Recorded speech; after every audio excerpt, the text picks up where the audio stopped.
Nice of everybody to show up, considering there's nothing else in sports world going on in Kansas City today. So, Leaf, I'm surprised you're here. Yeah. In other words, you didn't get the invite.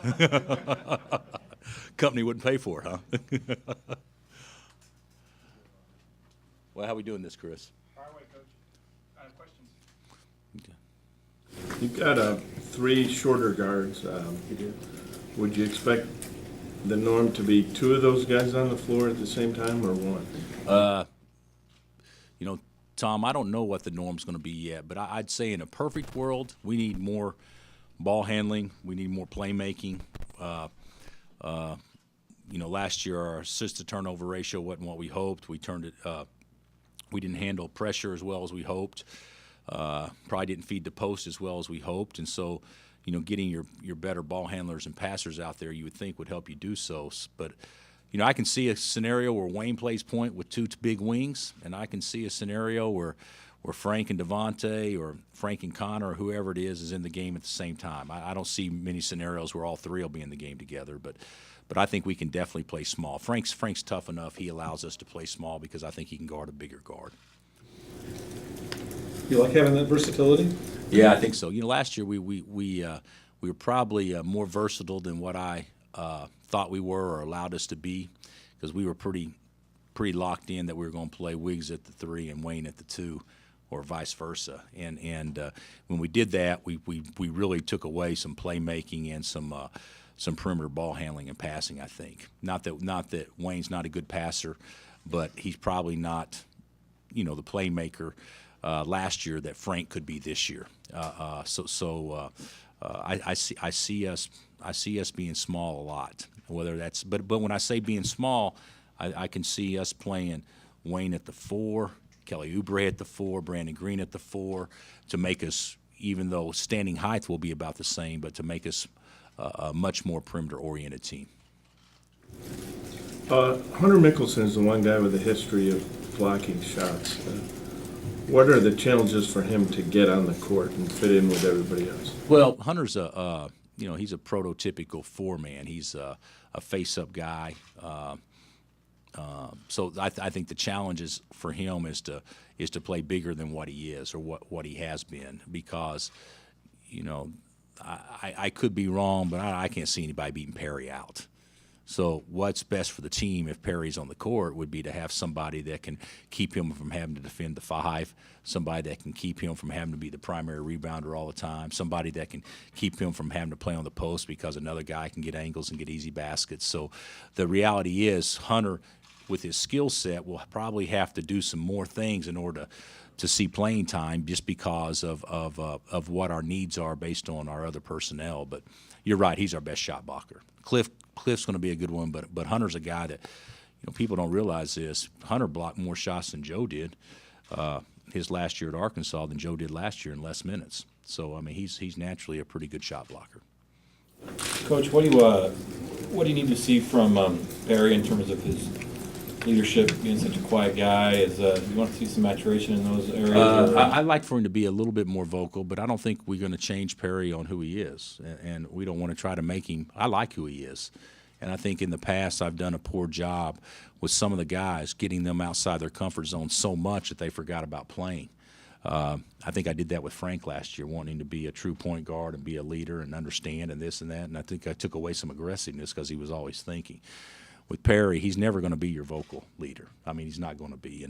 And leaders by example, as we learned with the Marines the other day, I'm not sure that's a fair term, because leaders by example basically mean they work hard, they're on time, they're responsible, and that kind of stuff, meaning they just do their job. That's what a leader by example just does his job, and I don't think you should get bonus points for doing your job.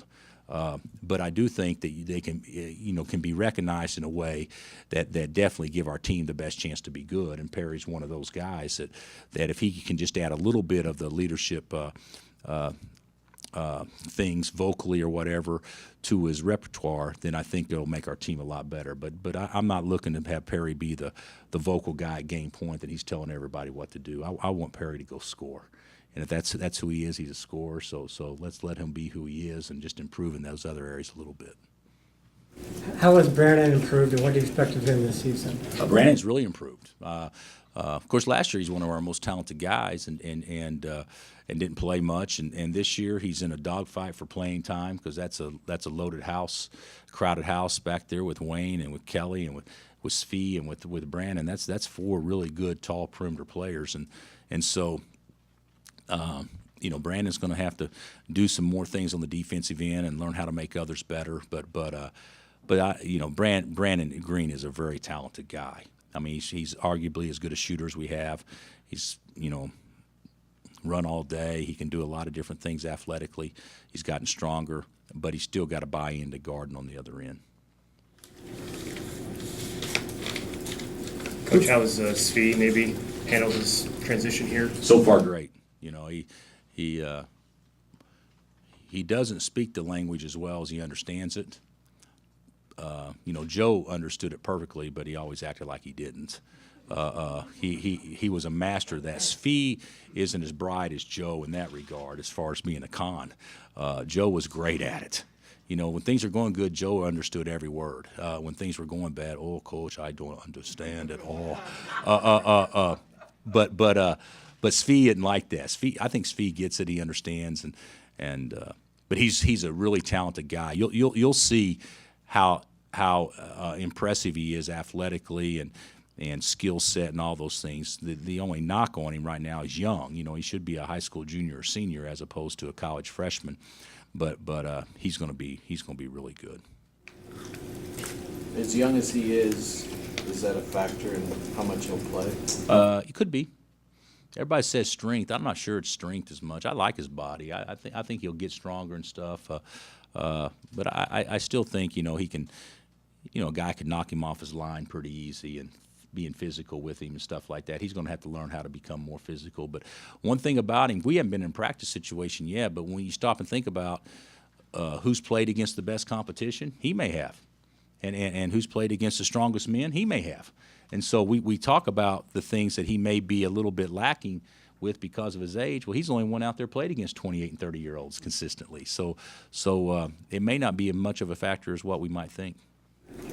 Alexander's more physically developed than most guys that age, and comes from a physical league. Is he a real physical player? I think Cliff can be a physical player. I'm not sure that he knows how yet, because his idea of being physical would be getting 3 fouls in the first 5 minutes.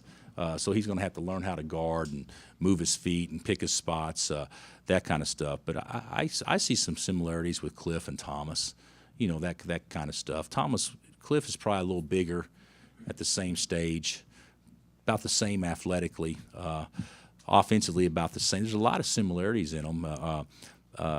Cliff's got to get where he goes after every ball, and he did that in high school. So hopefully that'll translate to college. But I think he without question, if he were to play his best and everybody else would play their best, I think that he would be our most physical player, though.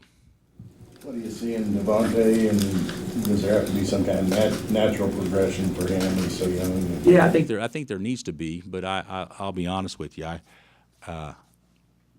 without seeing him really go up and down a lot, that kind of stuff, he's going to be a hard guy to keep out of the lineup. He's a little bit older. He's a great leader. He's probably as popular as any student is on campus. Everybody knows him. Everybody likes him. He's got potential to be a great leader. And he's really a good basketball player. So, he'll definitely fight for starting minutes. There's no question about that, and from day one. How much do those qualities help you as a point guard? Well, I think they're invaluable, without throwing anybody under the bus last year, because last year's team was totally different, and last year's team was long, and we had explosive athletes on the wing and this and that, and there's a lot of things that we could, and Nadir was a good shooter from a point guard position. To me, Devontae is, it reminds me of Aaron Miles. Just a guy that would do whatever it takes to give the team the best chance and be a good leader in all areas, and he can make a shot too. So I think that his intangibles will probably allow him to play more early on, because if you look at our team, that's what our team needs as much as anything else, are those intangibles. Were you impressed that the Marines named him the best teammate? Named you the best leader. Yeah, leader / teammate. They had the best, but no, not really. There were three guys it came down to. It was Kelly and Wayne and Devontae, and those guys picked Devontae, which I think was pretty good for a freshman. But Kelly Oubre is going to be a good leader too. I mean, those three are probably our most three natural leaders. I would think. You think this will be a better defensive team than last year? I hope so. Yeah, because we stunk last year defensively. We didn't put pressure on the ball. We never cut the head off. Teams got comfortable.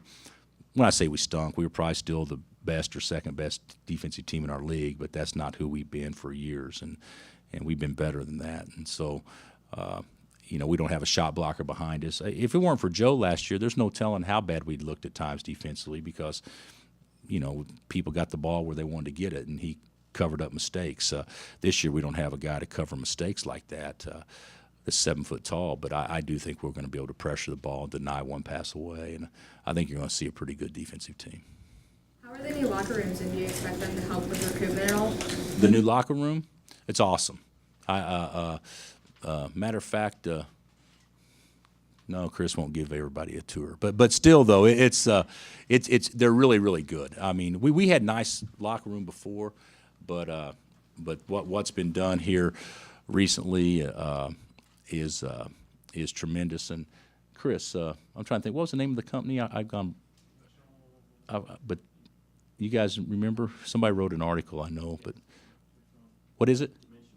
Yeah, Dimensional Innovations. They did a great job coming in, and they took our ideas and incorporated their own, and kept the history intact, and still yet some modern amenities. Hopefully it'll help recruiting. So we got a lot of stuff going on now though with the DeBruce Center and with the McCarthy Hall and late nights coming up, and then you have the 60th year anniversary, which to me will be arguably as cool a non-basketball event that the building's had. Bringing back Roy and Larry and Ted and players from each era, and I think that will be something that every fan that's a true fan would want to be a part of that. So there's a lot of neat things going on right now. When you you have the locker room, do you decide who sits where or how much thought goes into that? And No. I don't have as much say-so on stuff like that. I used to be a micromanager when I was young, and I'd spend more time worrying about stuff that had absolutely nothing to do with whether we won or lost. And I think coaches do that when they're young. When they get a little bit more experience, they realize, does it really matter if a guy sits to your left or to your right? God. Or things like that. So the players pick that stuff out, But if somebody's being a jerk and that particular day they were forced to not be a part of an activity, and then I let everybody else pick, and they just take what's left, and that's happened before because we've had a couple of really key players have the worst seating locations possible, in large part just because that particular day maybe they had some outside assignments they were doing. So. Talk about pressuring defensively. Who are some guys you're looking forward to seeing get out and guard people like that? Frank didn't guard last year like he can. Devontae can really pressure. Kelly Oubre is so long, he can get out. And you'll be surprised. Svi maybe slides his feet as well as anybody we have. He's a terrific, quick athlete. Mike Fratello called me after he had him with the Ukrainian national team. He said, Bill, this may seem kind of weird, but he'd be great in a full court pressing defense because he anticipates so well and he's so quick and athletic. And of course, Jamari showed glimpses last year being able to do some things in transition defense or pressing that nobody else can do. So I think that we could put a pretty good defensive team out there. Pressing an option then? Pressure's an option, but but pressing could be too. I mean, I'm not a big press guy, as you guys know, because I think you can win games when you have superior talent a lot of times against teams. But Coach Sutton always taught me or told me, he said, so we can beat a team 70-59 and somebody else can beat them 105-70. So who's better? And the answer is, who knows? you play a style that gives you the best chance to win in the postseason, because that's when you'll be playing against good guards. And a lot of times good guards love it when teams press. So you know, I don't want to be a pressing team against certain teams and a non-pressing team against the really good teams. I want to develop an identity. This is who we are, and it'll work against whoever we're playing against. And that doesn't mean you can't press some. And certainly I would anticipate us doing so, but I don't think it'll be a staple of everything that we do defensively. Coach, what do you expect Landon's role to be? Landon's had Landon may have had the best spring and summer of anybody. He's had a good fall too. He's going to play. He's fighting for major minutes. He and Cliff are probably right now, based on what I've seen, you know, going head to head for a lot of major minutes. So. Hey, Bill, Connor was an incredible shooter in high school, we know that. And some of that struggle is making the transition to this level and maybe not being so strong against stronger guys. But was there anything else to it? I mean, there's still open shots and they weren't going down. I think this, you know, in high school, every high school kid that's a good player is basically a volume shooter. I mean, you can shoot 30 times and make 15 or 13 or 17 or whatever. When you get to college, or it's the same thing if you're an unbelievable player in college and you get to the next level, you know, you go from being a volume shooter to now, okay, I'm going to get 3 looks or 2 looks, and I got to make 1. And with the minutes that he played, the minimum minutes that he played last year, it probably wasn't fair to him to put a great shooter out there knowing that every time it left, everybody hoped it went in, and his whole play was based on whether he made a shot or not, rather than based on if he was actually playing the game. And so I think he's a better player. I think he's a terrific shooter. I do think strength has been a factor with him some, and bigger guards and things like that, getting it off. But I think that he can help the team in many ways other than just shooting the ball. And I tell him this all the time: is that what you want to be known as a shooter, or do you want to be known as a player? And hopefully if he gets enough minutes this year, he'll feel more comfortable shooting the ball. But that's a lot of pressure. Hey, get in the game. If you make a shot, you stay. If you don't make a shot, you come out. And that's kind of although that was never said to him, that was kind of the unknown. I mean, that the message or the silent message that he received from us, because that's basically, honestly, how it kind of played out. And we need to give him more of an opportunity to get more minutes, so therefore he'll become a better shooter because he'll be more comfortable and less pressure. What has Connor been working on this offseason? What have you been really stressing with him? Well, you know, he's got to get stronger. You know, he's got to. And the thing about it is, as good a shooter as he is, he's not good enough.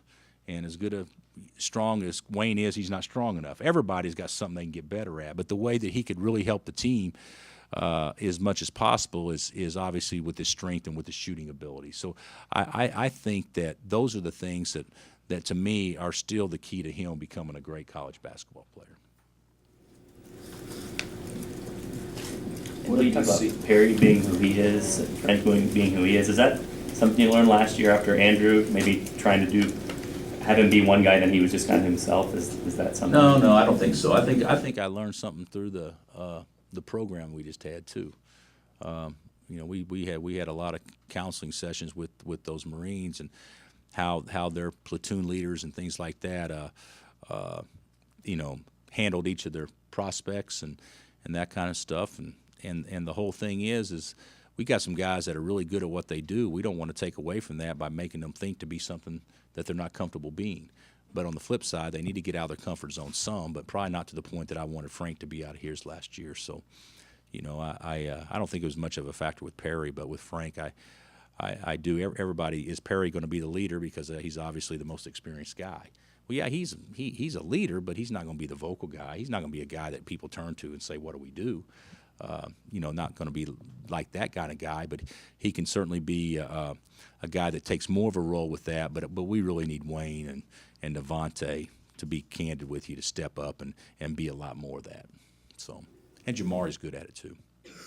Do you think Wayne or what do you look for in his shooting this year? Well, last year he was great at times, and last year he was, you know, obviously very streaky at times. So I would love for him to become more consistent. That would be the thing. You know, he didn't have to shoot 40% from 3, but if he could get that above 35, I think that would do wonders to help our team. You mentioned Kelly too. What are your expectations for him? You know, he's probably the guy that it's harder for me to make a true evaluation on right now because, I mean, the guy is really good. I mean, he's good enough. He's not going to be at Kansas for a long time. But we got to be able to plug him in to take advantage of what he does. You know, he can score the ball, but he's so good around the rim. He's so good defensive getting out and passing lanes. He's such a good offensive rebounder. I mean, there's a lot of things that he can do well that's not your typical 2 or 3 guard type things. And so we got to find a way to post him and do some stuff like that that's a little bit different than what we've been doing. But he's a talented player. Coach, have you thought about a starting 5 at this point, possibly? I know it's only October, but Yeah, I guess you could say you always think about it, but now whether or not I'll tell you, that's a different story. But I've thought about some things. What I think would be best for our team, but what I think will be best for our team won't be who we start the season, because guys got to earn it and they got to get comfortable and stuff like that.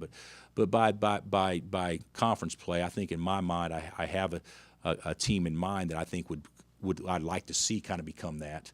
But a lot depends on how quick the young kids pick stuff up, though.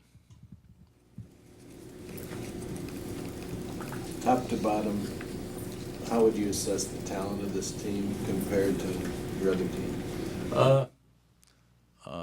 I will say that it's it reminds me a little bit of the 08 team. You know, the 08 team, our best player was Brandon Rush. You know, obviously he went in the lottery. Mario was a second-round pick. Shady was a 27th pick. Sharon was undrafted. Cole ended up going 12 or 13, I guess. Sasha went like 39. Darnell went like 42 or whatever it was.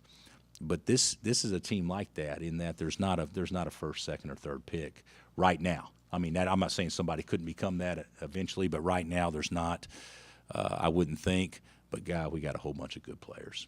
And I'm excited about it because we do have good basketball players. We've got depth. We don't have much size, but we are pretty deep and pretty skilled at most of the positions. And so, you know, whether or not that translates to better teams, because a lot of teams would give me 2 studs and 3 average guys and we'll go play anybody. And I'm not sure we're quite like that. I think we got a whole bunch of really good players. A lot of balance. Good enough to have all the hoopla he had last year with Wiggins. I mean, I know he handled it well. Exactly. Yeah, he was great. He was great in how he handled it. But I would, you know, we don't have anybody like Wiggs or Joe, but we got guys that may end up being as good a college players as those guys. You know, when you talk about Wiggs and Joe, what everybody talked about was their upside, more so than what they actually did in the college game because they weren't there long enough. I mean, Joe only played like 25 games. But I think we have more players that can impact a college game than what we had last year, and which to me is exciting. Now, do we have anybody can get 41 at West Virginia? I don't know about that, but I think we got some guys that can all capable of going out and getting 15 to 25 in a college game this year. You ever go into the season with guys in mind of possible sitting out the year?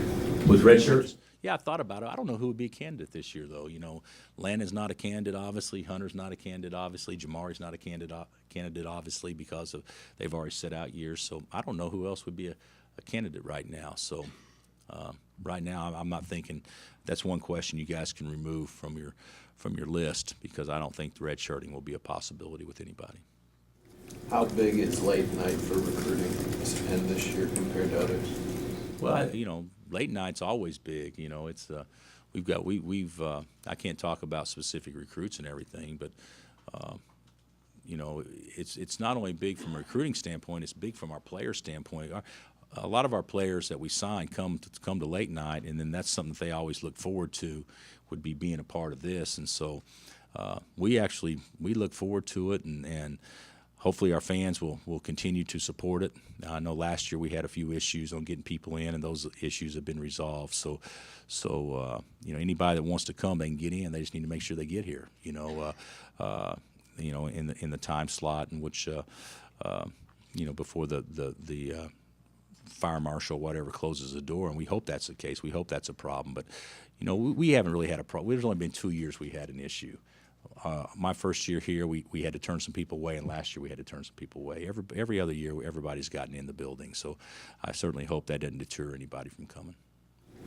Coach, in a program with such high expectations that basically center on the tournament, does last year's disappointment have any influence on what happens this year? Do you want expect your players to use that as motivation, or just let it go? We may talk about it, but I'm not going to defend last year's exit.